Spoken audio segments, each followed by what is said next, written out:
Welcome in, trainers. Bonnie here, or you can call me the Professor. My assistant Toasty and I have been studying ultra wormholes and Pokemon from across the multiverse. Let's get started.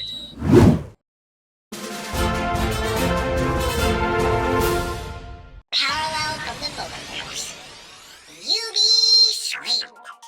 Long ago, a Pokemon revered as a goddess instilled 3 individuals with heightened aptitude of courage, wisdom, and power. Over time, the Pokemon of power betrayed his kin, setting off an unending war. And now, that war is headed to us. That's what UB Slate, clearly a Rotom, has divulged to our boy Toasty. It took a little bit of studying, but looks like you're able to speak the native language of... The Hyrule region, Professor. Right, the Hyrule region. Oh? Okay, yeah. Well, Professor, he believes we all met for a reason. You know, I think so too. And although their Pokédex might be corrupt now after multiversal travel, UB Slate will be a great help in detecting LZs of other UBs and... perfect timing.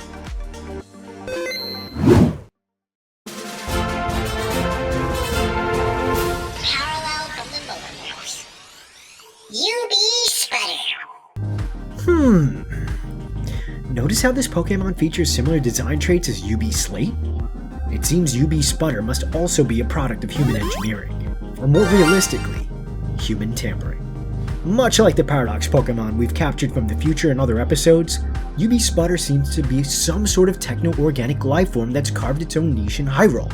According to Slate, this Pokemon evolves into a weapon of war. War never changes, huh? Nothing, never mind. Although they're quite small, these crab-like creatures pack quite a punch. And by punch I mean that they squirt out a stream of water from their eye hole. I can't tell if that's cool or gross. The answer is probably both. Then again, I look and then I wonder, are all the Pokemon of Hyrule like this?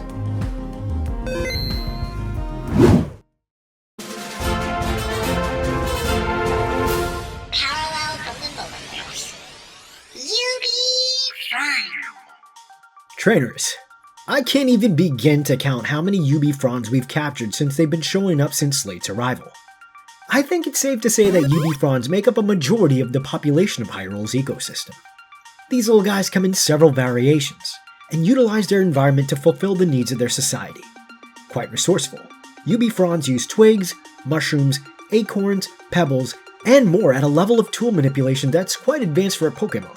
Admittedly, I wouldn't have expected it from such a simple and cute creature, but Hyrule's been throwing change-ups, so this one's on me. They're so full of personality, and I look forward to further study, but Toasty, what does Slate have to say about UB Front? According to Slate, there is more than meets the eye with this Pokemon. Oh?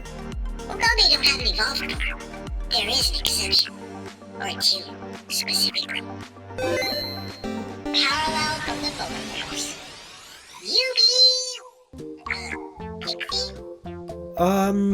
Slate, you sure this guy is the hero of legend your lord was talking about? It's kinda small and, well, looks weak, no offense. You tell him, Slate. Us little guys are stronger than we look. Okay then, Toasty. Prove yourself in battle, UB Pixie, right here and right now. Well, we have to do a lot of research, so we can't waste our time doing all that. Are you seriously afraid to fight this Well, there he goes running too. Nothing seems ultra nor beastly about it. There's nothing exceptional to their moveset or stats by early study. In fact, I don't think it's a fairy type nor an evolution to UB Frond at all. More like UB Faker, as they seem to desperately try to fit in with the Fronds. I think it believes it might be one.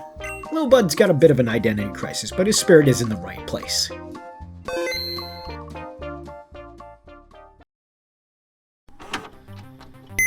Trainers, you may have heard of Go and his achievements in the news. A gifted trainer out of Kanto known for his love of capturing Pokemon, and specifically seeking out legendaries. This young man recently came across a unique form of UB Frond. Professor Oak has since been holding onto the Pokemon, who's setting up a research forum for all of us. With Slate's help, we can uncover what separates this Frond from the others. Professor, Slate is saying that if this Pokemon is here, then danger will soon follow. That's definitely unsettling to hear, but we must be brave, Toasty. courage will see us through. Parallel from the photographs. You be valiant. You be Valiant, as described by Slate, is a mythical Pokemon that wields courage as its weapon. Speaking of, the one simple tools of a UB Frond destined for greatness have been upgraded by the Pokemon's own willpower, or what we in the Pokemon universe have dubbed as the Aura. UB Valiant's blade emanates a holy aura that the Pokemon has since been honing through training since we found it. How it evolves from UB Frond will require some more investigation, as Slate claims the creature was blessed by a higher power to reach this form. According to the lore of Hyrule, 2 more mythical Pokemon are on the way. One, an ally to UB Valiant, and another, dubbed the Calamity. These beings of power form a trifecta, and are selected cyclically by a higher power. How deep does this lore go? We'll know in due time, Toasty. On Professor's orders, Toasty here to assign the question of the day. Which character from the Legend of Zelda universe would you want to see as a crossover Pokemon? Describe them in full for extra credit. Be sure to comment your reply below by end of day.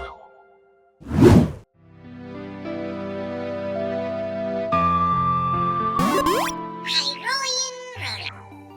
Slate form. In the Slate form, Rotom from Hyrule are enabled by incredibly advanced technology that allow them to compute algorithms at a supernatural level. These feats allow this form of Rotom to transcend the material world to gain knowledge otherwise lost to time. Egg Guardian. A turret Pokemon. Egg Guardians are curious little crustaceans that skitter around their territory, hoping to find intruders to practice their aim against. They gather water through various openings on their body, filling an internal reservoir, and then shooting it out through a tear duct that wraps around their eye for short bursts at a time. Cowfolk. The sprightly Pokemon. Cowfolk seem to be the manifestation of nature in its most whimsical form. They are playfully mischievous, and seem to have no care in the world for the affairs of other species outside of their settlements. They gather resources from all around them to build their own takes on tools, nests, and even clothes. Tinglish. The quirky Pokemon. Tinglish are believed to be the descendants of Cowfolk, and display a range of fairy-type abilities despite their normal typing. They enjoy traveling the world, absorbing cultures of various fairy types in the effort to reclaim their connection to the past. Courageant. The valorous Pokemon. Courageant is a Pokemon chosen to represent courage, one of the 3 facets of a greater force unique to the Hyrule region. This Pokemon wields a weapon that never breaks, only growing stronger the more Courageant takes damage in a battle.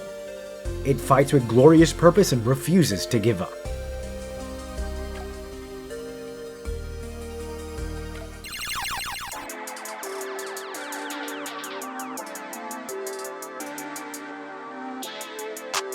Registration complete.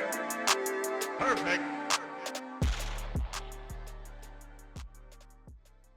Thanks for watching today's expedition into the unbelievable world of the multiverse.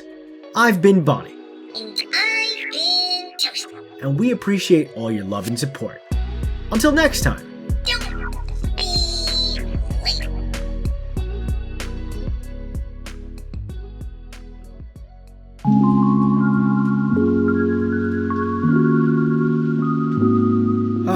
Five Ultra Beasts recovered in the past week is quite a lot.